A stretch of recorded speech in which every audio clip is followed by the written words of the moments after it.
नीलिमा, तुम भी कहा जरा सी बात लेकर बैठ गई। कम से कम तुम तो समझो, अगर मैं ऐसा ना कहता तो लोग मुझे जोरू का गुलाम समझने लगेंगे। आखिर मुझे भी तो अपने परिवार के सामने अपना सम्मान बनाए रखना है। नितिन नीलिमा को अपनी बात समझाते हुए बोला, ये कैसा सम्मान है नितिन, जो मेरा अपमान करने पर मिलता है?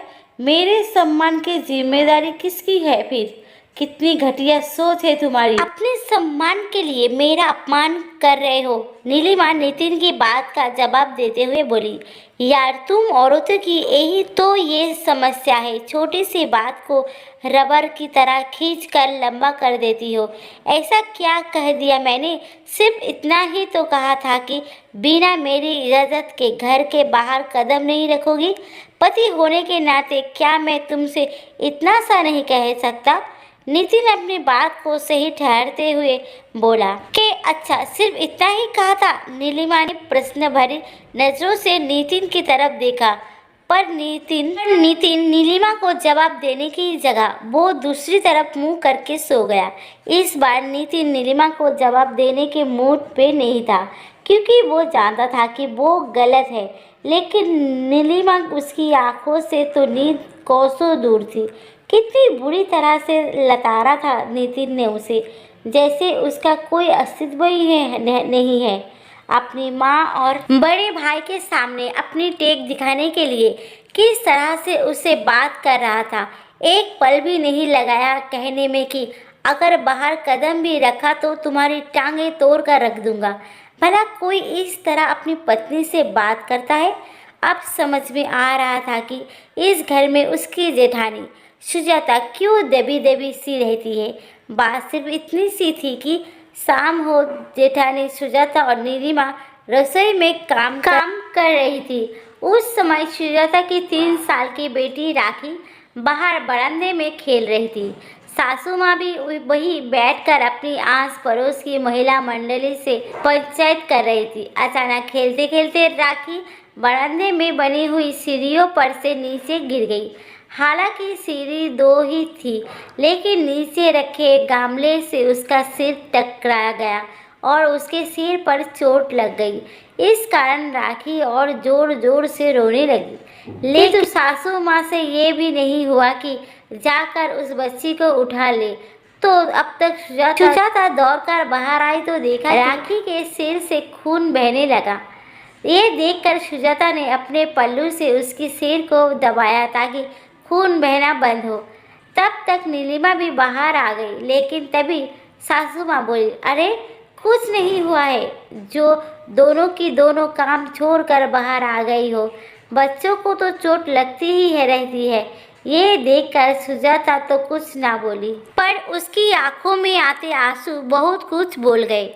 ये नीलिमा से बर्दाश्त नहीं हुआ। वो तो शुरू से ही बागी स्वभाव की रही थी। वो बोली, अम्मा जी, राखी को कितनी चोट लगी है, देखिए खून भी बह रहे हैं, उसे अस्पताल लेकर चलिए।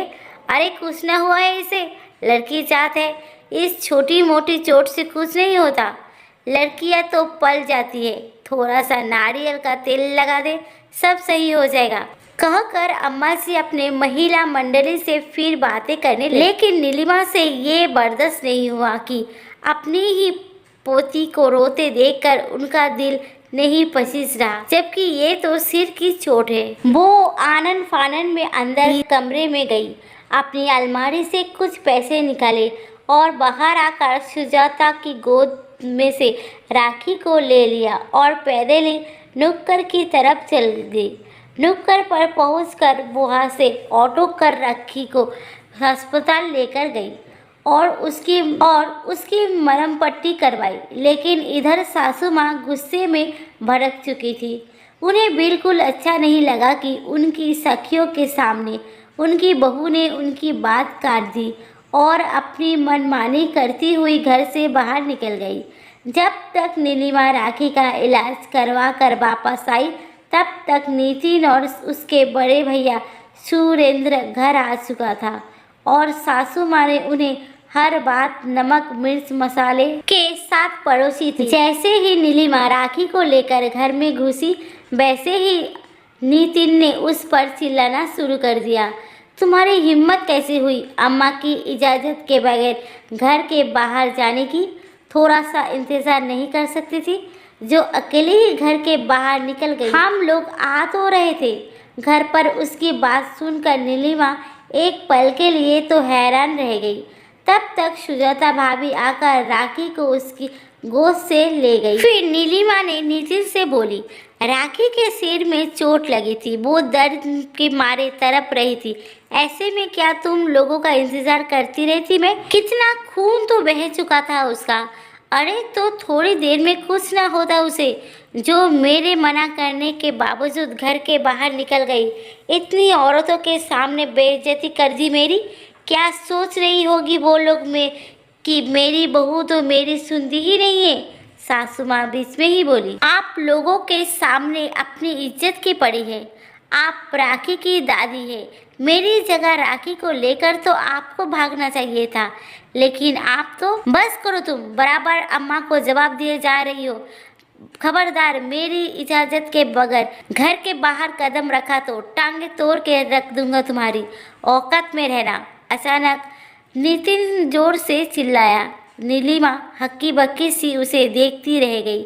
नितिन का ये रूप तो शादी के 3 महीने में कभी उसने देखा ही नहीं था। मानती थी कि ये परिवार रूढ़िवादी था। सासू माँ को पोती पसंद नहीं थी, क्योंकि वो घर में पहला बच्चा पोता ही चाहती थी। इसीलिए कभी राखी से उनका खास लगाव नहीं रहा। पर इस तरह की भाषा भी परिवार के लोगों बोलते हैं, उसे यकीन नहीं हो रहा था। आप खड़ी खड़ी देख क्या रही हो? जाओ अंदर। नितिन दोबारा चिल्ला कर बोला। नीलिमा को कुछ सूझा नहीं तो वो चुपचाप अंदर आ गई। सासू माँ ने इसे अपनी जीत समझकर और तनकर सोफे पर जाकर बैठ गई। आप नीलिमा ने इस बारे में नितिन से कमरे में बात की तो नितिन का जवाब सुनकर वो हैरान रह गई। मतलब उसका अपमान करके नितिन को घर में बड़ा सम्मान मिल रहा था। खैर, सोचते सोचते काफ़ी देर बाद नीलिमा की नींद लग गई। अब रात भर ढंग से सोई नहीं हो तो सुबह कहाँ से जल्दी उठती। सुबह उठने में उसे देर हो गई। बस इतनी सी बात को सासू माँ ने पकड़ लिया और ज़ोर ज़ोर से चिल्लाने लगी। उनकी आवाज़ सुनकर नितिन हड़बड़ा कर उठा। नीलिमा को पास में सोता देखकर उसे झकझोर कर उठा दिया। अरे जल्दी उठो, अभी तक सो रही हो। नीलिमा हड़बड़ा कर उठी और फटाफट कमरे के बाहर निकली। उसे देखते ही सासू माँ बोली, देखा कैसे जानबूझकर आज महारानी उठी ही नहीं। घर में तो नौकर चाकर लगे हैं ना, जो आकर घर का काम कर जाएंगे। भला ये बहू के ससुराल में रहने के लक्षण है। नीलिमा को गुस्सा तो आ रहा था, पर जवाब ना देकर वो रसोई में जाने लगी। सिर दर्द तो वैसे भी हो रहा था।